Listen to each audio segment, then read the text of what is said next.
B6 toxicity is probably somewhat common. It just often goes unnoticed or underreported.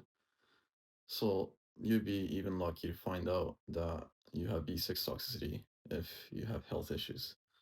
So in this video, we're going to be talking about symptoms you can compare and then ways to manage symptoms and to heal faster. If you have more than five of the symptoms listed here, then that's a cause for concern. So it mostly resembles peripheral neuropathy, diabetes, and, say, autonomic nervous system dysfunction.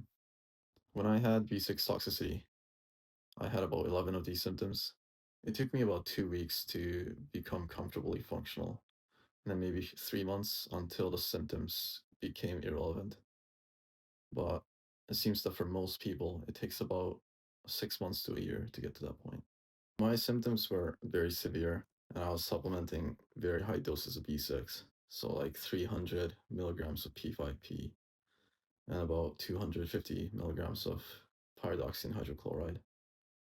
And that went on and off for about like 3 years. And from the researches I did, people are saying that you can't really recover faster, but the symptoms were so bad for me that I just had to find ways. And yeah, I was able to recover a lot faster than what others are reporting.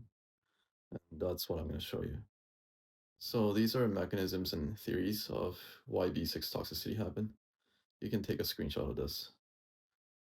B6 does mobilize deep tissue heavy metals, so that can cause neuropathic symptoms. When people say they got toxic from just eating high B6 foods, then I would wonder if their pathways to metabolizing B6 was just messed up. Or it could be they were eating high oxalate foods. B6 does cause oxalate dumping, which then also can cause neuropathic symptoms. Oxalates can build up in your system throughout the years of eating high oxalate foods. So you can Google what high oxalate foods are and see if they have been a major staple for you in the recent years. Methylation is an important part in metabolizing B6. When you think of standard American diet with folic acid enriched foods, if you're genetically incompatible to folic acids, then that can mess up your methylation cycle, thus messing up your B6 metabolism. These are just theories on why B6 toxicity happens, so you can take a screenshot of the rest and do your own research if you want to, but we're going to move on. So biotin, B5, and molybdenum, they all work synergistically to utilize B6 as well as relieving the symptoms of B6 toxicity.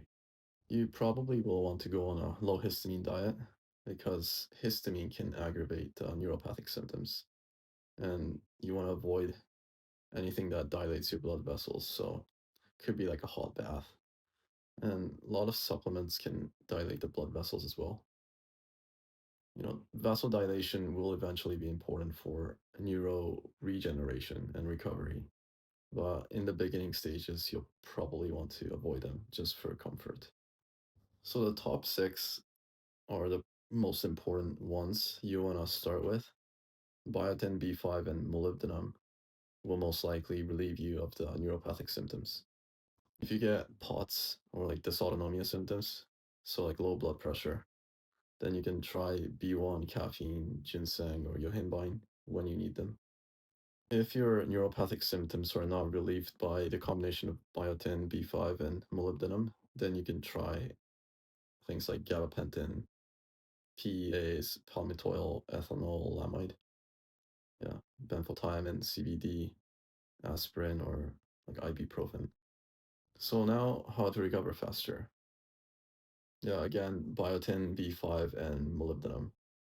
Yeah, still manage your symptoms and also increase B6 metabolism and clear it out of your system faster. If you get any takeaway from this video, then I suggest just doing, like, if you don't want to do anything else, just do biotin, B5, and molybdenum. If there's symptoms of autonomic nervous system dysfunction, you can try, let's say, 100 to 300 milligrams per day of thiamine hydrochloride or benfotiamine, so that's vitamin B1. Just make sure it's not thiamine disulfides. So they could come as like solbutamine or TTFD. Don't take those while you have B6 toxicity. If you did get nerve damage from B6 toxicity, then you can eventually think about taking nutrients to recover from that. You might want to do this if biotin, B5, and molybdenum didn't resolve your symptoms. And just know that there's going to be uncomfortable symptoms when you take these nutrients to recover the nerves, but that's just part of healing. I'd say you can start them maybe like after a month of last dose of B6, just after things have calmed down. Do you have a read at the description below? Because I will be leaving some details there that I may have missed.